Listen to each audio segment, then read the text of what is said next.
അസ്സലാമു അലൈക്കും വറഹ്മത്തുള്ളാഹി വബറകാതുഹു. ബിസ്മില്ലാഹിർ റഹ്മാനിർ റഹീം. അൽഹംദുലില്ലാഹി റബ്ബിൽ ആലമീൻ. അല്ലാഹുമ്മ സ്വല്ലി വസല്ലിം വബാരിക് അലാ ഹബീബിക വറസൂലിക സയ്യിദിനാ മുഹമ്മദ്. അമ്മാ ബഅദ്. മുഅ്മിനീങ്ങളെ, മുഹമ്മദ് നബി സല്ലല്ലാഹു അലൈഹി വസല്ലമയുടെ പുണ്യമായ ശഫാഅത്ത് നൽകി അള്ളാഹു നമ്മളെല്ലാവരെയും അനുഗ്രഹിക്കട്ടെ. ഈ ഒരു ക്ലാസ്സിൽ ദായിമാർക്കുണ്ടായിരിക്കേണ്ട ഹിക്മത്ത് എന്ന വിഷയത്തെക്കുറിച്ച് സംസാരിക്കാനാണ് ഉദ്ദേശിക്കുന്നത്. ഉദൂ ഇലാ സബീലി റബ്ബിക ബിൽ ഹിക്മ, ഹിക്മത്ത് കൊണ്ട് അള്ളാഹുവിന്റെ മാർഗത്തിലേക്ക് ക്ഷണിക്കുക എന്ന് പരിശുദ്ധ ഖുർആൻ പറഞ്ഞിട്ടുണ്ട്. ഹിക്മത്ത് എന്ന് പറയുന്നത് നമ്മൾ സാധാരണ മലയാളത്തിൽ തന്ത്രം എന്നർത്ഥം പറയും. തന്ത്രം രണ്ട് തരത്തിലുണ്ടെന്നാണ്.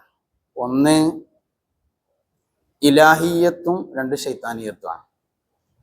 അതായത് കുതന്ത്രവും തന്ത്രവും ഉണ്ട്. തന്ത്രത്തിൽ കൂ ചേർത്തതാണ് കുതന്ത്രം. അൽ ഹിക്മയിലെ അലിഫ്ലാമ് പോയതാണ് കുതന്ത്രം. അൽ ഹിക്മയാണ് തന്ത്രം. അതിലത്തെ അലിഫ്ലാമിന് പോയാൽ വെറും ഹിക്മയാവും. അപ്പൊ ഇവിടെ ഒരു കൂ കൂടും, കുതന്ത്രവും. കുതന്ത്രങ്ങൾ പലർക്കും ഉണ്ട്. കൗടില്യ ശാസ്ത്രം, ചാണക്യ സൂത്രം, ഇങ്ങനെയൊക്കെ പറയുന്ന കുറെ സാധനങ്ങൾ, ചതി, വഞ്ചന, കളവ് എന്നിവ മതത്തിന്റെ ഭാഗമായി പഠിപ്പിക്കപ്പെടുന്ന ഒരു രാജ്യത്താണ് ഇസ്ലാമിക ദഅവത്തിനെ കുറിച്ച് നമ്മൾ സംസാരിക്കുന്നത്. കളവ് പറയാൻ വേണ്ടി ബാച്ചിലർ ഡിഗ്രി കൊടുക്കുന്ന ഒരു സമൂഹത്തിലാണ് നമ്മൾ ഇസ്ലാമിക ദഅവത്തിനെ കുറിച്ച് സംസാരിച്ചുകൊണ്ടിരിക്കുന്നത്. അതുകൊണ്ട് എന്തെങ്കിലുമൊക്കെ ചെയ്തിട്ട് അത് ഹിക്മത്താണ് എന്ന് പറഞ്ഞുകൊണ്ട് പ്രയോജനമില്ല. അൽ ഹിക്മ എന്ന് പറയുന്നത് ഹാക്കിമിൽ നിന്ന് വാരിദായതായിരിക്കണം എന്നാണ്. അപ്പൊ നമ്മള് ഒരു ഹിക്മത്ത് ചെയ്തു എന്ന് പറഞ്ഞാൽ ഈ ഹിക്മത്ത് എവിടെ നിന്ന് കിട്ടിയതാണ് എന്നതിന് അസലുണ്ടായിരിക്കണം. ഉദാഹരണമായിട്ട് ഇങ്ങനെ പറയാം. ഗൗസുൽ ആദം സുൽത്താൻ മുഹയ്യിദ്ദീൻ അബ്ദുൽ ഖാദിർ ജിലാനി ഖദ്ദസല്ലാഹു സിർറഹുൽ അസീസ് ഉമ്മയെ കുറിച്ച് കൊള്ളക്കാരോട് സംസാരിച്ചപ്പോൾ കൊള്ളക്കാർക്ക് മാറ്റമുണ്ടായി. അപ്പൊ നമുക്കൊരു കൊള്ളക്കാരനെ കിട്ടി, അവനോട് ഉമ്മാനെ പറ്റി പറയാണ്. അതെന്തേ ഈ ഉമ്മാനെ പറ്റി പറഞ്ഞതെന്ന് ചോദിച്ചപ്പോ അത് ഹിക്മത്താണെന്ന് പറഞ്ഞു. അപ്പൊ ചോദിക്കും, എവിടുന്നാണ് ഈ ഹിക്മത്ത് കിട്ടിയത്? അപ്പൊ അയാൾ മറുപടി പറയും, ഗൗസുൽ ആദമിൽ നിന്നാണ് ഹിക്മത്ത് കിട്ടിയത്. ഇങ്ങനെ കിട്ടിയ ഒരു സ്ഥലം ഉണ്ടായിരിക്കണം, അപ്പോഴാണ് അൽ ഹിക്മയാകുന്നത്. ഇല്ലെങ്കിൽ അത് നമ്മൾ ആലോചിച്ചുണ്ടാക്കി ചെയ്യുമ്പോൾ പലപ്പോഴും അത് കുതന്ത്രമായി മാറാനുള്ള സാധ്യത വളരെ കൂടുതലാണ്. രണ്ട് തരം ഹിക്മത്തുകൾ ഉണ്ടെന്നാണ്. ഒന്ന് അസീസിയായ ഹിക്മത്തും ഉണ്ട്, ഒന്ന് അലീമിയായ ഹിക്മത്തും ഉണ്ട്. അസീസിയായ ഹിക്മത്ത് എന്ന് പറഞ്ഞാൽ ഇസ്സത്ത് എന്ന് പറഞ്ഞാൽ യോഗ്യത എന്നാണ്. അപ്പൊ അസീസിയായ ഹിക്മത്ത് എന്ന് പറഞ്ഞാൽ യോഗ്യതയുടെ അടിസ്ഥാനത്തിൽ സംസാരിക്കുന്നതാണ്. പരിശുദ്ധ ഖുർആനില് അസീസുൻ ഹക്കീം, അലീമുൻ ഹക്കീം രണ്ട് പ്രയോഗവും കാണാൻ പറ്റും. അസീസായ ഹക്കീമും ഉണ്ട്, അലീമായ ഹക്കീമും ഉണ്ട്. അപ്പൊ അസീസിയായ ഹിക്മത്തും ഉണ്ട്, അലീമിയായ ഹിക്മത്തും ഉണ്ട്. ഇസ്സത്ത് യോഗ്യൻ, അസീസ് യോഗ്യൻ. അസീസിയായ ഹിക്മത്ത് യോഗ്യതയുടെ അടിസ്ഥാനത്തിൽ സംസാരിക്കുന്നത്. അത് പറയാൻ നീ ആരാ? ഇസ്ലാം പറയാൻ നീ ആരാ? മുസ്ലിമാണ്, ഇസ്ലാമിക കാര്യങ്ങളിൽ ജ്ഞാനമുള്ള ആളാണ്.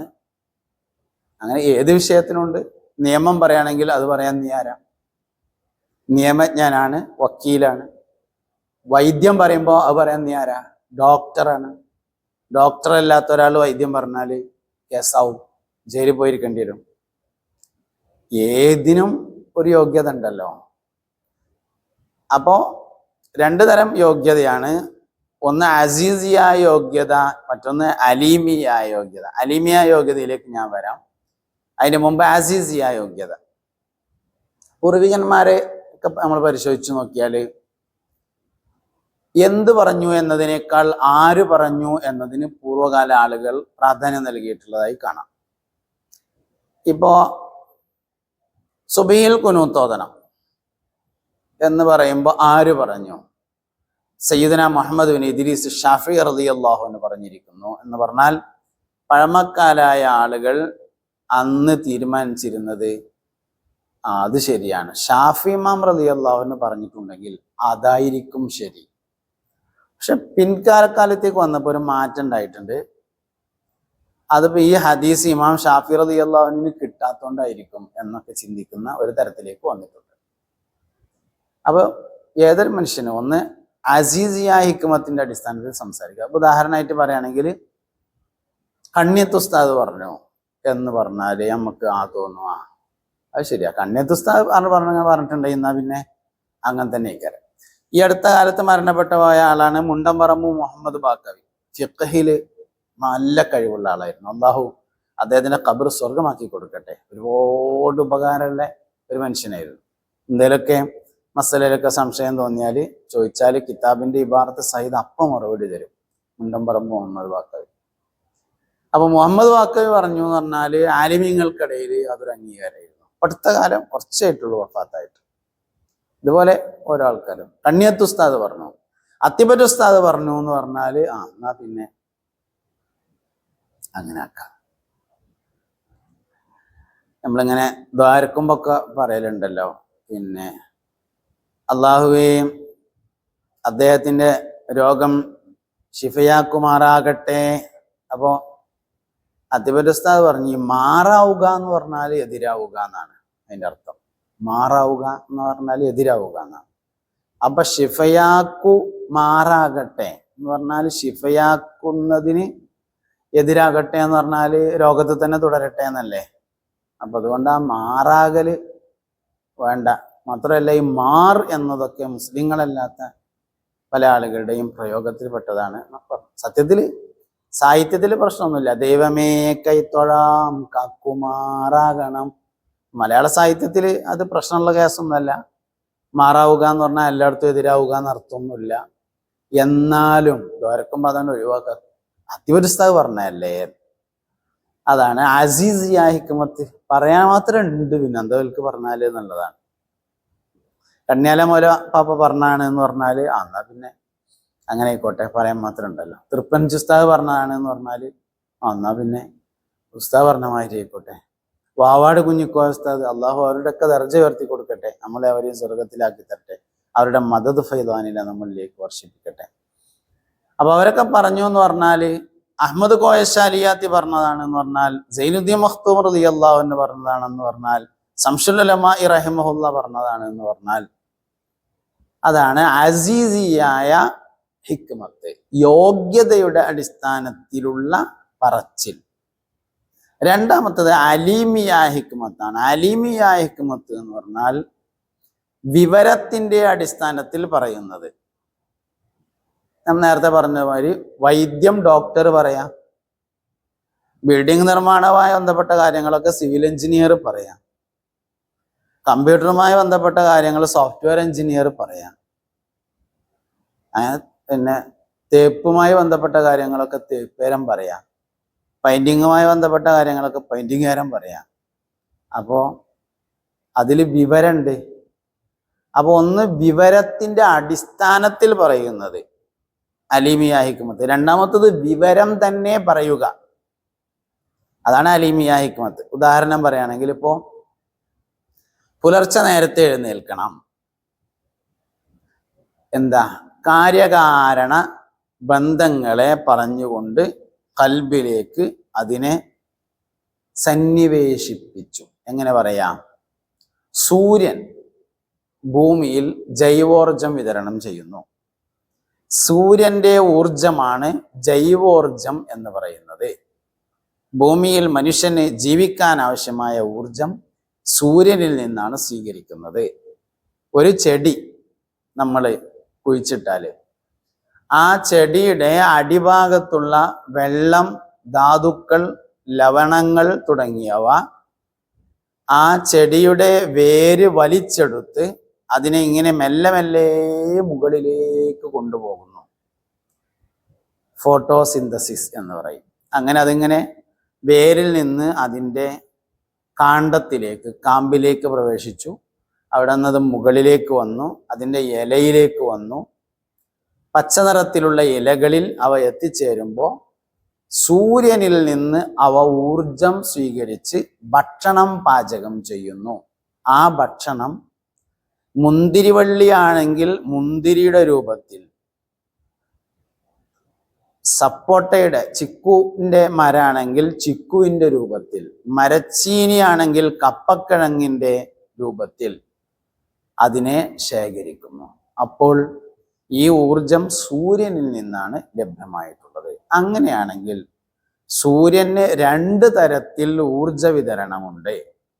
ഒന്ന് ആഗ്നേയ ഊർജവും 2 പ്രകാശോർജവും. സൂര്യതാപം 2 തരത്തിലാണ്. ഒന്ന് ആഗ്നേയ ഊർജം, മറ്റൊന്ന് പ്രകാശോർജം. ഇതിൽ ആഗ്നേയ ഊർജം നട്ടുച്ച സമയത്തൊക്കെ ആഗ്നേയ ഊർജം ഉണ്ടാവും. അതിശക്തമായ താപമായിരിക്കും, ചൂടായിരിക്കും, 45 ഡിഗ്രി 40 ഡിഗ്രി വരെയൊക്കെ ഉണ്ടാവും. പക്ഷെ അത് മനുഷ്യന് ആവശ്യമില്ല. കാരണം ആ സമയത്ത് AC-യിലിരിക്കണം, റൂമെല്ലാം അടച്ചിരിക്കണം. അതേ സമയത്ത് പുലർച്ചെ 8 മണി വരെയുള്ളതാണ് മനുഷ്യന് ആവശ്യമുള്ളത്. മനുഷ്യന് ആവശ്യമുള്ള ഈ ഊർജം സൂര്യൻ വിതരണം ചെയ്യാൻ ആരംഭിക്കുന്നത് സുബ്ഹി ബാങ്കിൻ്റെയും മുമ്പ് ഉള്ള പ്രകാശം. സുബ്ഹി ബാങ്കിന്റെ സമയത്തുള്ള പ്രകാശത്തിന് ഫജ്റുൽ സ്വാദിഖ് എന്നും അതിന് മുമ്പുള്ള പ്രകാശത്തിന് ഫജ്റുൽ കാദിബ് എന്നുമാണ് പറയുന്നത്. ഫജ്റുൽ കാദിബിന്റെ സമയം മുതലാണ് സൂര്യൻ പ്രകാശോർജം എന്ന ജൈവോർജത്തിന്റെ വിതരണം ആരംഭിക്കുന്നത്. അത് സ്വീകരിക്കാൻ ഒരു മനുഷ്യന് സാധ്യമാവണമെങ്കിൽ ആ സമയത്ത് അവൻ ഉണർന്നിരിക്കണം. അതുകൊണ്ട് എല്ലാവരും പുലർച്ചെ നേരത്തെ ഉണരണം, സുബ്ഹിയുടെ മുമ്പായിട്ട് ഉണർന്നെഴുന്നേൽക്കണം. എങ്കിൽ മാത്രമേ ജൈവോർജം ശരീരം കൊണ്ട് സ്വീകരിക്കാൻ കഴിയുള്ളൂ. ഇങ്ങനെ കാര്യകാരണ സഹിതം വിശദമായി പറയുന്നതിനെയാണ് അസീസിയ അലീമിയായ ഹിക്മത്ത് എന്ന് പറയുന്നത്. അപ്പോൾ ദായിമാർക്ക് ഹിക്മത്താണ് ആവശ്യമുള്ളത്. ഹിക്മത്ത് എന്ന് പറയുമ്പോൾ അലിഫ്ലാമ് പോയ കുരുട്ടു ബുദ്ധി ആകരുത്, ഒറിജിനൽ ബുദ്ധി ആയിരിക്കണം.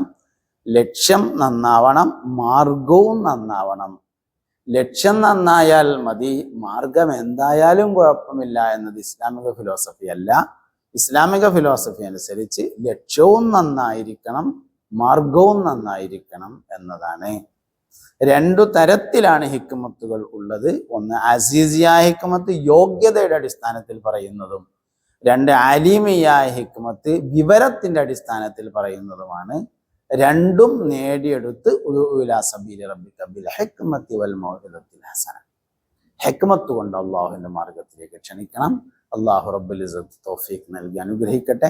സുബ്ഹാനക അല്ലാഹുമ്മ ബിഹംദിക അഷ്ഹദു അല്ലാ ഇലാഹ ഇല്ലാ അൻത അസ്തഗ്ഫിറുക വഅതൂബു ഇലൈക്. വസല്ലല്ലാഹു തആല വസല്ലമ അലാ ഖൈരി ഖൽഖിഹി സയ്യിദനാ മുഹമ്മദിൻ വആലിഹി വസഹ്ബിഹി അജ്മഈൻ. വൽഹംദുലില്ലാഹി റബ്ബിൽ ആലമീൻ. അസ്സലാമു അലൈക്കും വറഹ്മത്തുള്ളാഹി വബറകാതുഹു.